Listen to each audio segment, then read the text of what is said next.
लोकशाहीचा बुलंद आवाज, रिपब्लिकन वार्ता महाराष्ट्र.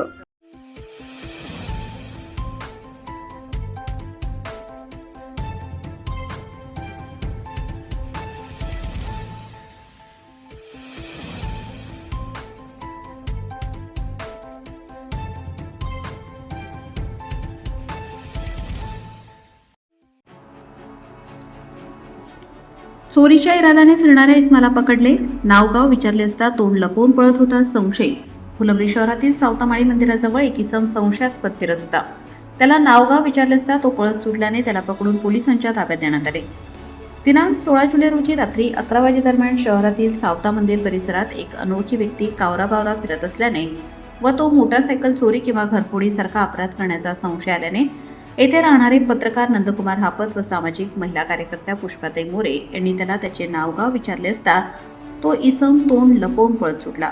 तेव्हा येथे जमा झालेल्या नागरिकांनी त्याला पकडून ठेवले व नंदकुमार हापत यांनी डायल 112 आपत्कालीन क्रमांकावर फोन करून सदरील इसमाबाबत पोलिसांना माहिती दिली असता डायल क्रमांक 112 वर ड्युटीवर असलेले फुलंब्री पोलीस ठाण्याचे पोलीस अंमलदार भरत गायकवाड व पोलीस उपनिरीक्षक लहाने मॅडम, पोलीस वाहन चालक, पोलीस ज्ञानेश्वर चाटे यांनी सदरील इस्माला ताब्यात घेऊन विचारपूस केली असता त्याने त्याचे नाव सागर काशीनाथ गायकवाड, वय 24 वर्ष, राहणार बोलठाण, तालुका नांदगाव, जिल्हा नाशिक असे सांगितले.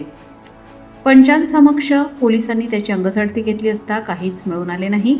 सागर गायकवाडाला अंधारात फिरण्याचे कारण विचारले असता त्याने उडवाउडवीची उत्तरे दिले. त्यावरून तो चोरी, पाकिटमारी अथवा मोटारसायकल चोरी, घरफोडीसारखा गुन्हा करण्याच्या इराद्याने फिरत होता व लोकांना पाहून पळून जात असताना मिळून आला म्हणून फुलंब्री पोलीस ठाण्यात पोलीस अंमलदार भरत सुखदेव गायकवाड यांच्या फिर्यादीवरून कलम 122 महाराष्ट्र पोलीस कायदा अन्वये गुन्हा नोंद करण्यात आला आहे. पुढील तपास सहाय्यक पोलीस निरीक्षक प्रताप नवखरे यांच्या मार्गदर्शनाखाली पोलीस खटके हे करीत आहेत. रिपब्लिकन वार्ता Maharashtra वृत्तवाहिनीसाठी Aurangabad Marathwada उपसंपादक Akbar Shah. Subscribe now and press the bell icon. Never miss an update.